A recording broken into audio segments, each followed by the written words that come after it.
Good evening, everyone, and thank you for taking time out of your busy schedules to join us here today. A special thank you to Hans Martin Heidling for inviting us and giving us this opportunity to speak on spiritual leadership from the Spiritual Science Research Center and Ashram in Goa, India. And after about 20 years of work experience, I finally got the opportunity to live at the Spiritual Research Center and Ashram in Goa. And I remember at the time, many people thought I was insane to make that move from giving up a lucrative career in the corporate world to then being a volunteer, an unpaid volunteer. The reason I decided to actually move to the ashram is because of the leadership of His Holiness Dr. Athavale and the kind of path-breaking research work that I saw actually happen at the Spiritual Research Center.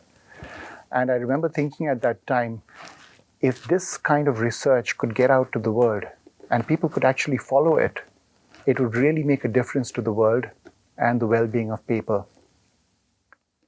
And so I joined the Spiritual Research Center, and very quickly I saw that the environment was very different to what I had experienced over the past 2 decades in my work experience. The first thing I saw was everyone worked Monday to Sunday, 10 to 12 hours a day. There were no weekends, there were no holidays, and yet everyone didn't have any fatigue on their faces. Now this was absolutely amazing because I remember in Melbourne, come Friday evening and I would be absolutely exhausted waiting for the weekend. And so would everyone else be. And we would use that weekend to recoup for the onslaught of the next week. Now, apart from that, no one at the Spiritual Research Center was actually a paid employee. And yet there was no human resource churn rate or employee churn rate. Everyone was there working 10 to 12 hours a day. And I also remember there was an immense amount of happiness, peace on their faces. There was a kind of gentleness, consideration for others around. And I kept thinking to myself, this is unlike what I've actually experienced in the corporate world. And finally, the thing that really impressed me the most was that at a vibrational level, there was a sense of positivity. The whole environment was charged with positivity. Now, interestingly, many years later, we did an experiment on soil and water samples from around the world, where we collected approximately almost 1,000 samples. And the soil and water samples that we measured using aura and energy scanners in the ashram was way ahead of any other samples that we had seen worldwide. And for me personally, I've always been interested in leadership. Now, to create that kind of a culture and that such levels of positivity, it's truly a reflection on the leadership. And I guess the question is it possible to template that kind of a leadership style and to replicate it across various parts of the world and various other organizations? So I'd like to begin this lecture by going back in time to the 70s and 80s, where we had this movement about sustainable development and corporate social responsibility. And what these movements did was that they told our business leaders that, listen, you can't just look at shareholder value and making money as the end-all and be-all of your leadership. You have to look beyond that. You have to look at looking after the environment. You have to look at looking after society, your employees. And so this movement started to gain traction. It was taught about in business schools. And of course, management teams did take it on.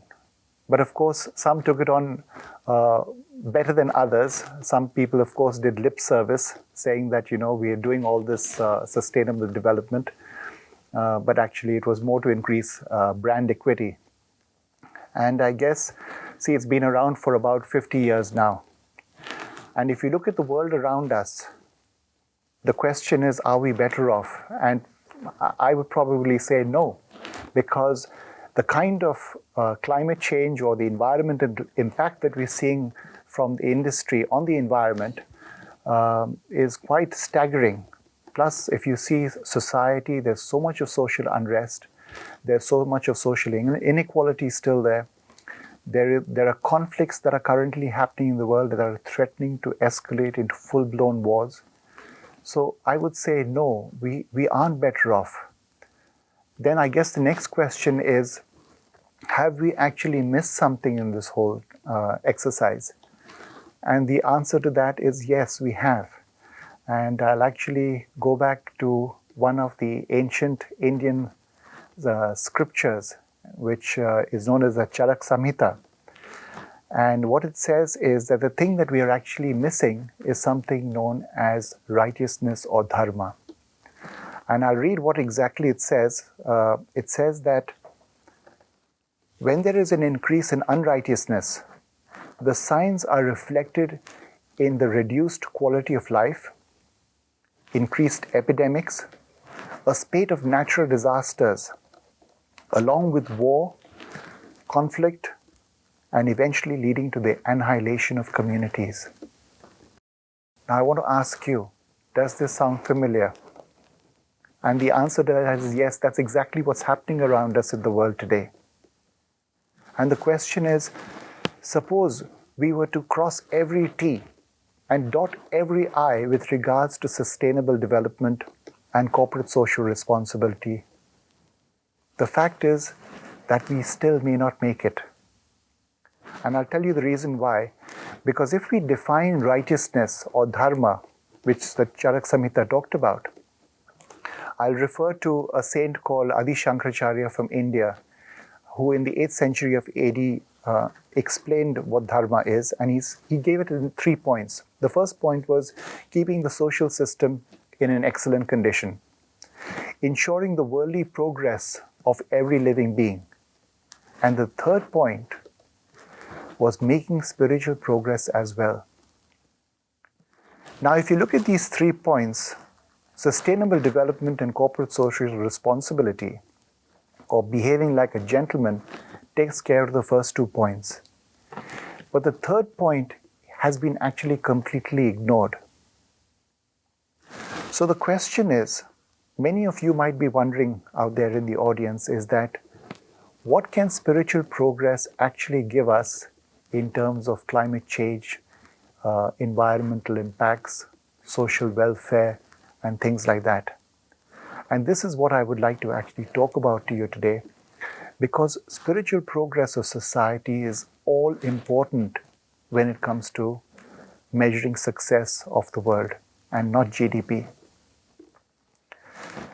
Now, leadership, if we look at it, it's really about people, correct? It starts with a person and ends with a person. The people that you lead are also people.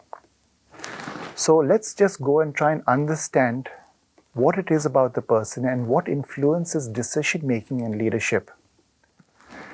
Now, when we see a leader, we look at him from the actions that he's done. Now, it could be the production of some kind of a product, or it could be some kind of a service that he has done or orchestrated, or it could be how he has handled a situation or an emergency. But we have very little oversight or overview into what his thoughts are. But as we all know, thoughts actually drive our actions. But is that where it ends? And from a spiritual standpoint, there is something far more that what happens behind in a person that drives his thoughts. And that is something known as one's basic nature. Now, the basic nature is made up of many aspects. And I'd like to share with you the first aspect, which is one's personality. Now, many people think I'm like this or he is like that, and that's our personality. But that personality does not happen in this lifetime itself. It actually happens over many lifetimes. And that's why you'll see even a toddler at the age of 2 or 3 will show a very distinct personality. Now, each of our personalities have defects and they have qualities. And as good as our qualities may be as leaders, sometimes our defects are so bad that they can overshadow our qualities. So this is an extremely important point, is because we make decisions based on our personality and our qualities and defects. That's the first concept I'd like to share with you. The second concept is something known as karma. Now, we're all born in this world not for the very first time. We've been born many times before, and all of us come with a certain amount of karma or destiny, which is that part of our lives that we can't control. So we have a part of our lives that we can't control, and we have a part of our lives that is free will or our own willful action. About 65% of our lives in the current era, about 65% of our lives is what we can't control. And the amount of happiness or suffering that we have to experience as per our karma is also a done deal. Now, this karma can also affect our leadership and therefore affect many people under us. So this is another important aspect to consider in one's leadership. The third point I'd like to share with you is something known as sattva, raja and tama. Now, this is a concept, a spiritual concept, which basically means the amount of spiritual purity in a person. And the reason I say this is because the spiritual purity in a person affects their decision making. It affects their pedigree. It affects their grain of how a person will behave with society. So if your inherent nature is spiritually pure, that is sattva predominant, then automatically you will behave in a much better way. But let's say your personality is tama predominant, then it will of course lead to things like corruption, greed, a dictatorial kind of an attitude, and that's why we have the kind of leaders we have today, is because there is somewhere between between the sattva predominance or the tama predominance. So up to now we talked about the concept of basic nature. But there are two things that really impact basic nature. And the first thing is spiritual level, and the second is one's spiritual state. So what's spiritual level? Spiritual level is nothing but the divine principle within a person, and how much that divine principle is active within that person. So on the lowest end, we have inanimate objects where, let's say, the divine principle is active only 1%. That's 1% spiritual level. And at the highest end of the spectrum is 100%, which is the pinnacle of spiritual growth, where that person is completely immersed in the divine principle. The average person in today's world is at the 20% spiritual level. But as one grows spiritually and reaches the 70% spiritual level, that's the point in time the flow to the divine principle is really strong. And at that point in time, a person is known as a saint. A saint is actually a true leader on earth because they are totally immersed in the divine principle and act according to the divine principle. So this is very important for leadership. Why? People at a lower spiritual level who are leaders, and that's actually most of the leaders in the world today, they unfortunately act more out of their own limitations with regards to either their personality defects or their own needs or wants, as opposed to the needs of society and the greater good of humanity. But as one starts to grow spiritually and goes beyond the 70% spiritual level, there's a complete change in one's behavior. And seekers or people who have grown to the level of saints behave in a way completely for the well-being of society, from a righteous point of view and from a dharma point of view. So with this principle, I'd like to move to the next one, which is the spiritual state, which is actually really relevant in today's world. This is another thing that affects our decision-making as leaders. So just as we are affected by good and bad people in the world today, we are also affected by good and bad entities from the spiritual dimension. Now, as bizarre as that sounds, through spiritual research, we have found that up to 80% of the world's population is affected by these entities. 30% are actually controlled by these entities. 50% are affected by these entities. And there's only a small percentage of people, which is about roughly 10 to 20%, which are not affected. And this has tremendous ramifications. Negative energies, or these negative entities in the spiritual realm, which don't have actually any good intentions for humanity, they generally look out for leaders, because when they control leaders, they actually control large sections of society or the population. So I guess the point I'm trying to make out here is, if a leader's spiritual level is low, then automatically he can be controlled by negative entities. If a leader's spiritual level is high, he can't be controlled by negative entities. So this is a very important concept to understand, because most of our leaders in today's world are either affected or controlled by these negative elements. Now I'd like to share with you a very interesting experiment we did to illustrate this point.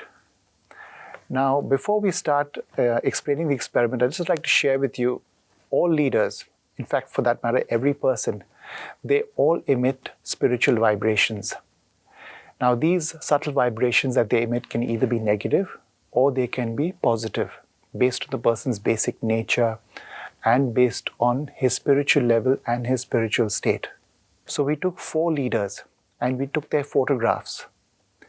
Now, a photograph is nothing but a replica of that person in the physical. So the exact kind of vibrations that the person emits will be emitted by the photograph. So taking that in mind, we took these 4 photographs and we measured them using something known as a universal aura scanner. And a universal aura scanner measures both the positivity or negativity that comes out of an object and the aura of that object. With the universal aura scanner, we've done about probably more than 10,000 readings over a 6-year period.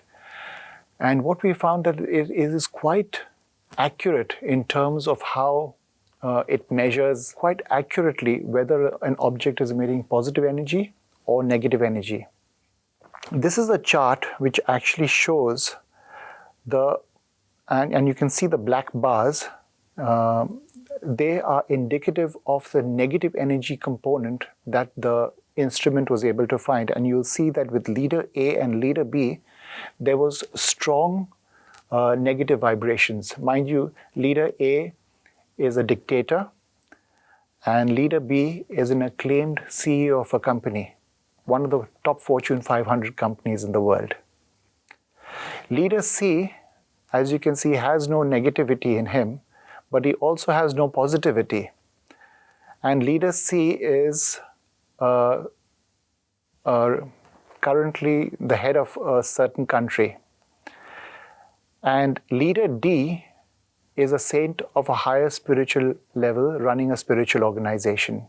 Now, he was the only leader's photograph that emitted positive vibrations. If we go to actually look at spiritual vibrations, aura and energy scanners can only talk to us a very small percentage of what they can actually find in the subtle, because they do have their limitations, they're physical instruments. To really understand how a person actually looks in the subtle, one has to resort to something known as sixth sense. And we have people in our spiritual research team who can actually see into the spiritual dimension just as we look into the physical dimension.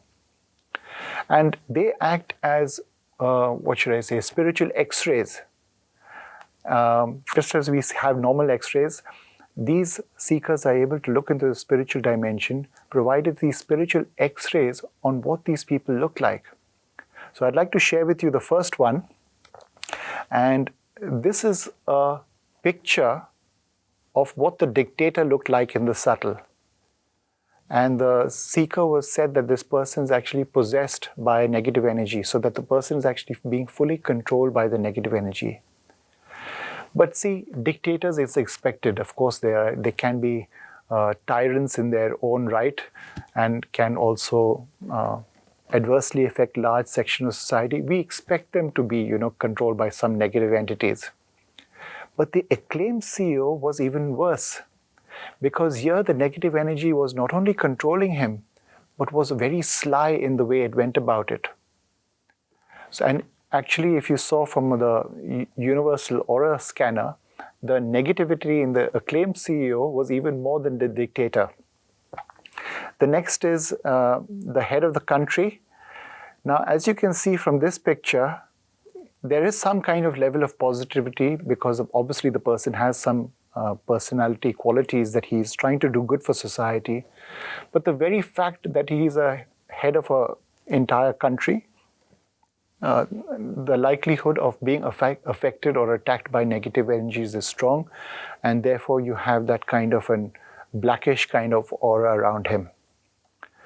And lastly, we go to the saint, and as you can see, the aura is completely clear. There is a channelization of energy coming right from on top, and as you can see, the leader is in touch with the God principle and is acting from a way that he is representing that God principle on earth. And more importantly, what happens in such cases is that that leader is getting access to the universal mind and intellect, and also then acts accordingly. Now, in this slide, this was information we received through spiritual research, through advanced sixth sense. The dictator, the famous CEO, and the political head of the country were all at the 30% spiritual level. So that's not too high. The dictator and the CEO, of course, were compromised because they're also affected by negative energy, possessed by negative energies. That means the negative energy is actually directly controlling them. But leader D, that is the saint above the 90% spiritual level, is absolutely clear and has a very low ego, and therefore totally protected from attacks by negative energies. Now, I guess the point I'm trying to make out here is that at a lower spiritual level, as a leader, you can't defend yourself against negative energies. They can control you. And by controlling you, they also control your decision making, affecting large sections of society. If you are at a higher spiritual level, negative energies can't control you. And in fact, what happens is you get divine protection. So now, having understood the spiritual background of people, I'd like to now turn our focus onto how to become better leaders, understanding this whole aspect as a background. And I know there's plenty of stuff there on the internet explaining to people how they should become better leaders, and which qualities they should increase and things like that. But what I would like to suggest is only two efforts that we need to make. And the first effort is professionalism, and the second effort is spiritual practice. Now, with regards to professionalism, there is no way we can get around that. Skill and competence are required from a leader, and it's important that they have it. Otherwise, you can't perform your job. But having said that, I would just like to highlight a few things. You see, every leader comes across various situations in life, in their environment, or in how they have to probably address an emergency. Just remember one thing, that every problem that a leader faces actually has three aspects to it. It's physical, it could be psychological, and it could be spiritual. Whenever it affects a larger section of society, there is most likely a spiritual cause to it. And taking spiritual measures will vastly help to improve that situation. The second aspect I would like to share with you is that, see, as a leader, when it comes to things like, let's say, for example, implementation, and you make let's say, a mistake in implementation, it's not that big an issue. It can be condoned. But when it comes to things like policy making or goal setting. These are kind of things that can't be condoned. And the reason a leader can get compromised because of this is because of lower spiritual level, where the leader can't actually understand or assess the situation holistically. So this is another important point to keep in mind. Enhancing spiritual level will also help you to set better goals and be more holistic in your policy making. The last thing I'd like to share with you is whatever business you're in, you eventually affect society. Now, the reason I say this is because whatever business you are in, whether it's products or services or whatever the industry, even it could be a non-profit organization, the actual output that you give society can either be sattva predominant, raja predominant, or tama predominant. If it is sattva predominant, then you automatically start to put positive vibrations out into society, and society will get benefited by it. If your products or services or whatever your industry you're in gives out tama predominant vibrations, then automatically society will get negatively affected by it. And the onus is on us.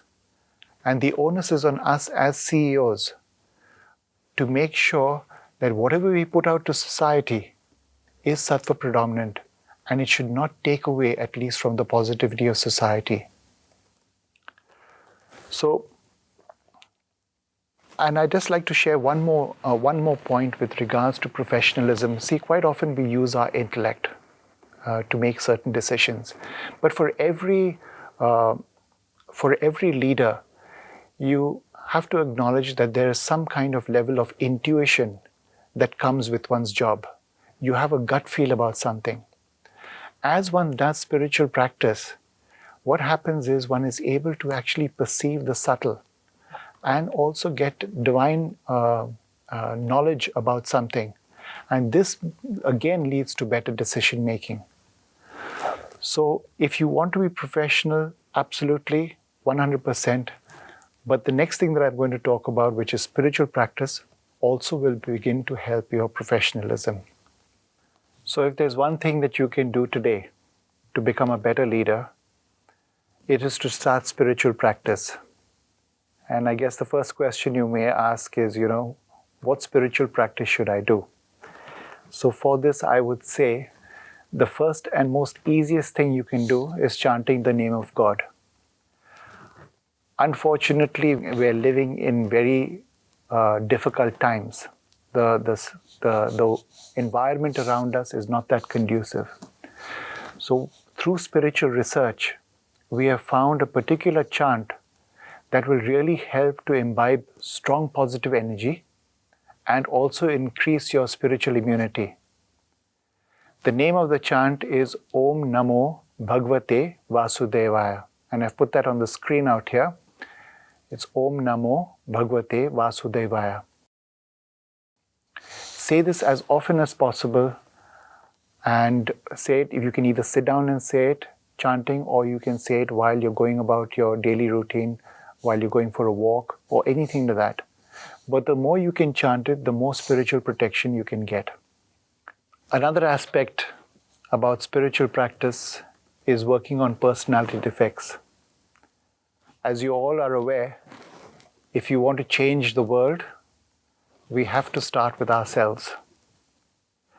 So if you want to be a better leader, then you need to work on self, which basically means reducing defects and reducing one's ego. For example, let's say I'm a really good leader and I get great results, but I have a lot of anger issues. Then what happens is people generally start to follow me, but out of fear or out of some kind of resentment, or just because I'm paying their paycheck at the end of the month, but I don't get their warmth or genuine respect. Alternatively, if I got the same results and I reduce my anger issues, I reduce my ego, then what happens is people follow me out of genuine respect and also output increases and unity increases, and therefore the overall organization gains. So there's a saying that if we basically walk the talk and lead by example, that's when we gain genuine respect from our followers. Now, if there's one thing that COVID has taught us, it has taught us that we have to change, and that what is currently working is just not sustainable. And in fact, we can use this situation to change ourselves and then gradually change the world and society along with us. And basically what this means is we have something that we follow known as the personality defect removal model, and it contains just 3 steps. The first step is observing ourselves, becoming aware of where we fall short in various circumstances, or where, let's say, for example, that anger erupted during the day. The next step is analyzing the situations where we have fallen short and finding what is the root cause of it. Was it anger? Was it greed? Was it insecurity? Was it an ego issue that we had? And then the final stage is preparing autosuggestions and giving them to the mind.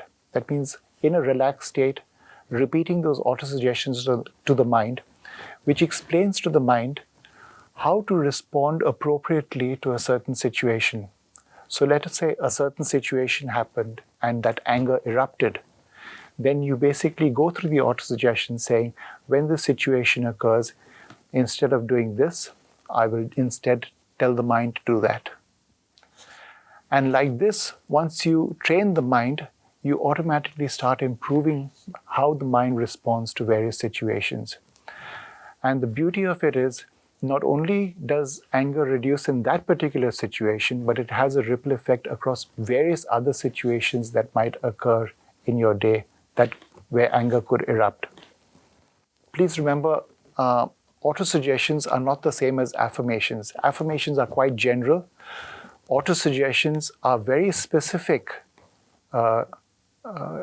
instructions to the mind for a certain situation and how to overcome it. I'd like to now share with you a quote which has relevance both to personality defect removal and to the next thing I would like to talk about, which is regards to positivity and negativity. James Gustav Speth, who's an American environmental lawyer and advocate, he says, I used to think the top environmental problems were biodiversity loss, ecosystem collapse, and climate change. And I thought that 30 years of good science could address these problems. And then he says, I was wrong. The top environmental problems are selfishness, greed, and apathy. And to deal with these, we need a cultural and spiritual transformation. And we scientists don't know how to do that.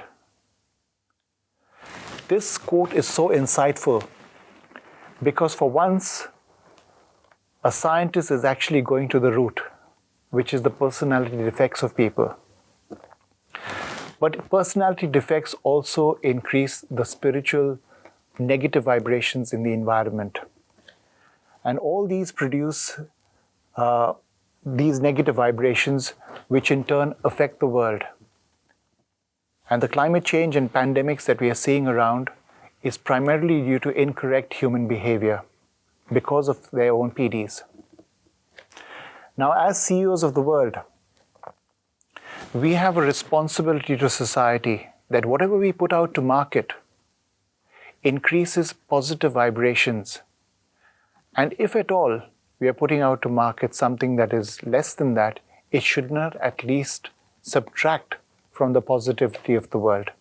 So for example, as a CEO of a garment company, if you are putting out a clothing lineup which is full of black clothes, you will be adding to the spiritual negativity in the environment and to the people who wear it. If you are a CEO of a music recording company and you are putting out music like heavy metal or trance music, you will be eventually leading to the increase in negativity in the environment. And in today's digital media, that kind of increase in negativity can spread really, really fast. Now, if there's one quality that sets a leader apart, then it is love for others and thinking about others. It has far-reaching impacts about how a leader treats his people. Now, if you have a continuum about love, then on one side you have love with expectation, and out here it means if you do this for me, then I love you. On the other hand, on the other side of the continuum, it is love without expectation, and this is a divine type of love where the leader loves his people regardless of whatever happens. Unfortunately, in today's world, not all leaders have this quality, and it is something that really needs to be cultivated. And I'd like to share with you a few thoughts. The first one is, if everyone is highly competent, that means professional, have lots of skills, but out for themselves, then it doesn't really work. The second one is, warmth is the real distinguisher between who we trust and who we are loyal to. While hard skills and competence are critical, warmth is what brings out the best in teams. Now, I happened to speak to a group CEO, and interestingly, he said exactly this. He said, see, Sean, finally, everyone can, be professional, increase that skill or this kind of facet. But it's the relationships that finally count. It's the relationships and how a leader looks after his people and whether they feel that he has their back in all situations that will gain loyalty and trust, and therefore they will work for him. If not, they will only give him their minimum to get their pay, but not their best. So with that in mind, I'd just like to share a few anecdotes from His Holiness Dr. Athavale, because if there's one quality that I've seen in him, it is this capacity to love unconditionally. Now, as you are aware, a volunteer organization has many people working in various forms and shapes towards the total mission. They're not full paid employees, so sometimes some people can give 2 hours, some people can give 6 hours, some people can give 10 hours.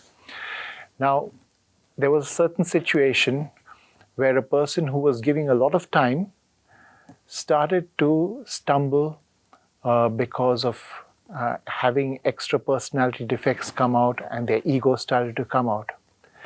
And what His Holiness Dr. Athavale did was he told that one seeker, no, you stop your work now. You go and concentrate on yourself. And out of love, he gave that seeker time to spend on themselves and put the entire work that that seeker was doing on hold so that they could recover and become a better person and then approach their work in a better way. So from this, what I learned was that he always puts the person first before the work. And in that way, he shows the love for his persons, for his people. Another example I'd like to share was he never looks at a person with prejudice. That means once a person has learned a lesson, he doesn't allow that particular incident to color any future incidents with that seeker. And that's what was like, let's say, in some cases, I've actually gone to His Holiness Dr. Athavale and I've admitted a mistake, I've made this mistake. So he says, no worry, Sean, you learn from it, no? Okay, let's move on. So when I broach the next topic, the previous topic never comes and colors this situation. And for me as a person, that generates tremendous amount of trust and faith in a leader, that he doesn't look at you with prejudice or preconceived notions. In our organization, owning up to mistakes are actually encouraged, because from every mistake one can learn. And this actually is a policy that is kept out of love for seekers, so that they can actually develop in their roles. Another aspect is meritocracy. So seekers, as you're probably aware, this is an important point in business culture, that people are promoted on their merit and not given to nepotism or favoritism. But the interesting hallmark about meritocracy in our organization is that it is multifaceted. It is not only the professional skill, but it is the personality, the behavior, the attitude, the spiritual qualities, the karma of that person, whether they're going through a destined event, whether negative energies are affecting them. Everything is being taken into account to actually help that seeker to gain their next step in their spiritual practice and their spiritual journey. And last but not the least, when you treat your employees with love, you start another very important chain reaction. And that is that each and every seeker treats another seeker with love. And this creates and fosters a family culture, a feeling of unity which I can't tell you how much of warmth and happiness and kindness that it brings in a person's life just by knowing that they're supported by their peers. Many people who have come to the ashram for our workshops have mentioned this to me, that if there's one thing that has really moved them is the way that seekers look out for each other. And sometimes before they even know what they want, the seeker is already there to actually give them what they want. So this is another aspect of thinking about others. Now, thinking about others is one thing, but what about the environment? In our ashram, if it is, could almost be looked upon as an ideal place to see how sustainable development can be worked on. As you, I don't know, may be aware, lots of seekers live in this ashram. Actually, there are about 600 people living in this ashram. But there is so much of effort that goes into ensuring that we do not waste resources. For example, 600 people wash their dishes every day after they eat their meals. And this is what it actually looks like. So we have three basins of water, where one basin is used for the soaping, second is for the rinsing, and the last is for the final rinse. And in this way, many seekers, hundreds of seekers, can go through an entire meal and not waste that kind of water. There's wet garbage, dry garbage, items for recycling, repair instead of throw, use second-hand items, that's always the first choice. And basically, overall, much more with much less kind of an attitude. For example, all the holy books that are written in the organization, they're all written on recycled paper. We don't use normal paper that is, just got from the shop. Everything is recycled. So we actually, if one side is used, we print on the other side. Now, I'd just like to show you a photograph. Now, this is a person who came to the ashram, and after 5 days, you can see a definite change in her face. And the reason I'm showing this to you is this is not a once-off thing. This has happened to many, many seekers who have come to the ashram. And we actually snapshot them prior to coming, after 5 days of attending a workshop, sometimes after 6 months, and sometimes after 1 year. And the changes are remarkable. As they say, whatever's inside finally comes outside to the face. And that's exactly what's actually happening in the ashram. And one of the main things is, the reason it happens is because of the positivity in the environment.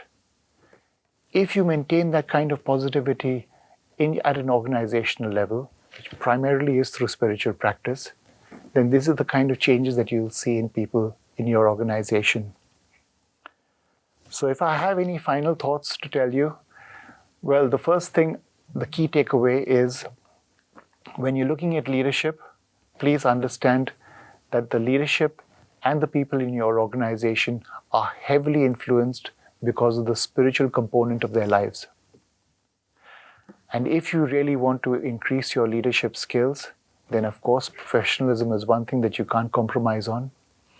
But the other thing that you can do is spiritual practice. Because if you practice spirituality regularly, then it has a cascading effect in various facets of your life and your employee's life.